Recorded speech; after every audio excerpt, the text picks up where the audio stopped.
और अब हम बात करें कंपनी के फाइनेंशियल के बारे में कि पिछले 5 साल में कंपनी के रेवेन्यू और प्रॉफिट वगैरह में कैसी ग्रोथ आई है।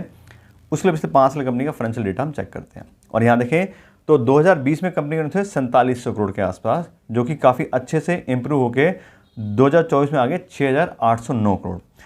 तो जैसे हमने बात की थी कि इंडस्ट्री जो हमारी जो है ये टेक्सटाइल वाली, इसमें बहुत ज़्यादा ग्रोथ नहीं आती है, स्लो इंडस्ट्री है, धीरे धीरे डिमांड बढ़ती है, धीरे धीरे सप्लाई वगैरह बढ़ती है, उसी हिसाब से कंपनी की सेल्स भी इंक्रीज हुई हैं। और 10% के काफ़ी अच्छे सीजर से कंपनी की सेल्स बढ़ी है। 10% अच्छा मैं इसलिए कह रहा हूँ क्योंकि ओवरऑल जो मार्केट है इंडस्ट्री की वही 8-10% से बढ़ती है, तो उसी हिसाब से इंडस्ट्री भी यहाँ पे मतलब उसी हिसाब से कंपनी की सेल्स भी इंप्रूव हुई हैं। फिर बात करें कंपनी की ऑपरेटिंग प्रॉफिट की, तो 2020-21-22 तक तो काफ़ी अच्छा कंपनी का ऑपरेटिंग प्रॉफिट आ था 18% और 22% तक भी गया है। लेकिन 2023 और 24 में देखें तो ये यहाँ पे कम हो गया 15%, फिर 14%। अब क्यों कम हुआ है, मेनली उसका जो रीज़न मुझे लग रहा है वो ये है कि 2023 में कंपनी ने कैपिटल एक्सपेंडिचर करे हैं, अपनी फैक्ट्री की जो कैपेसिटी है वो बढ़ाने के लिए काम करा है।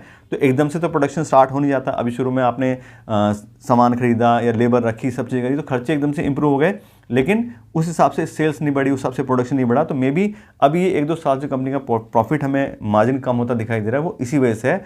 अदरवाइज फिर बात करें तो 14% का अभी भी काफ़ी अच्छा खासा मैनेज जो ऑपरेटिंग प्रॉफिट है कंपनी मैनेज कर रही है।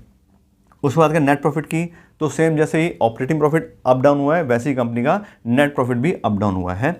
2020 में 340 करोड़ था, फिर 2022 में 800 करोड़ तक भी चला गया, और फिर 442 करोड़, और अभी 2024 में 350 करोड़।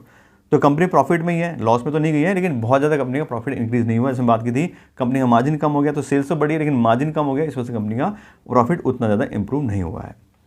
फिर बात करें कंपनी के फ्री कैश फ्लो के डेटा की, तो एक कैश रिच कंपनी दिखाई दे रही है मेरे को। पिछले 4 साल से कंपनी काफ़ी अच्छा फ्री कैश फ्लो मैनेज करी थी, लेकिन 2024 की बात में इसमें 360 रुपये company negative free cash flow गई है।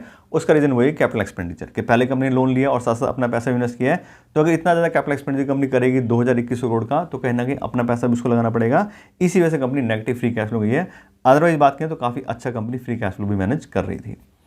फिर बात करें डिविडेंड पेमेंट की, तो कंपनी हर साल डिविडेंड पेमेंट कर रही है पिछले 5 साल से, और 40-50% की एवरेज पिछले 5 साल की आ रही है। तो अच्छा खासा डिविडेंड पेमेंट करने वाली भी कंपनी है। तो उन लोगों के लिए भी अच्छी कंपनी, जो एक ऐसी कंपनी इन्वेस्ट करना चाह रहे हैं जिसका सेल्स भी बढ़ता रहे, बिजनेस बढ़ता रहे, और साथ साथ थोड़ा बहुत हमें जो है डिविडेंड पेमेंट भी मिलता रहे।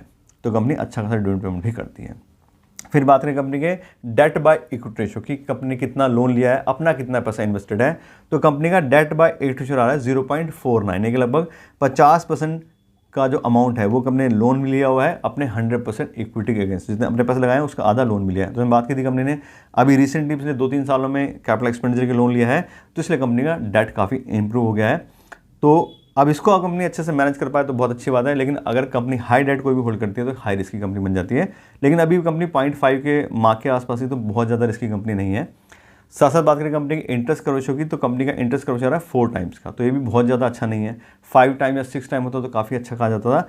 तो ठीक ठाक है कंपनी का, डेट भी अच्छा खासा कंपनी होल्ड करती है, और इंटरेस्ट कवरेज भी कंपनी का ठीक ठाक है, बहुत ज़्यादा एक्स्ट्रा ऑर्डिनरी के बहुत पैसा कंपनी उससे आराम से इंटरेस्ट पेमेंट कर लेगी। 3-4 साल का कंपनी का पैसा अवेलेबल है। फिर बात करें कंपनी के रिटर्न ऑन इक्विटी की, तो कंपनी का लास्ट ईयर का रिटर्न आ रहा है सिर्फ 8% का, और पिछले 5 साल की एवरेज आ रही है 13% की। अब क्योंकि कंपनी का पिछले साल प्रॉफिट मार्जिन कम हो गया, उसी वजह से कंपनी का रिटर्न इक्विटी भी कम आ गया, और पिछले 5 साल की एवरेज भी कम हो गई। अब कम है तो है, चाहे कोई भी उसका रीज़न है, लेकिन बात करें तो बहुत ज़्यादा रिटर्न इक्विटी कंपनी मैनेज नहीं कर पा रही है। 15% का मिनिमम मार्क होता है, और पिछले साल तो काफ़ी डाउन हो गया है, और एवरेज भी ठीक ठाक ही आ रही है। तो उस से बात करें तो कंपनी वैसे तो ठीक है, क्योंकि अभी उन्होंने कैपिटल एक्सपेंडिचर करा है, इस वजह से कंपनी प्रॉफिट मार्जिन भी कम हुए हैं, तो उस वजह से हमें सारा डेटा उस हिसाब से दिखाई दे रहा है। लेकिन बात करें तो अच्छे फाइनेंशियल है, कंपनी की सेल्स इंक्रीज हुई है, और जो कंपनी ने कैपिटल एक्सपेंडिचर किया है अपनी कैपेसिटी बढ़ाएगी, तो आने वाले टाइम में और ज़्यादा कंपनी की सेल्स वगैरह इंप्रूव हो जाएंगी, और मे भी कंपनी का प्रॉफिट मार्जिन भी बढ़ जाए। तो अभी की बात करें तो कंपनी ठीक ठाक फाइनेंशियल होल्ड करती है, बहुत ज़्यादा अच्छे एक्स्ट्राऑर्डिनरी तो मैं नहीं कहूँगा, लेकिन एवरेज से फाइनेंशियल कंपनी के है, और एक स्मॉल कैप की कंपनी है, तो बहुत ज़्यादा एक्सपेक्टेशन करना भी ठीक नहीं है। ठीक ठाक फाइनेंशियल कंपनी अभी होल्ड कर रही है।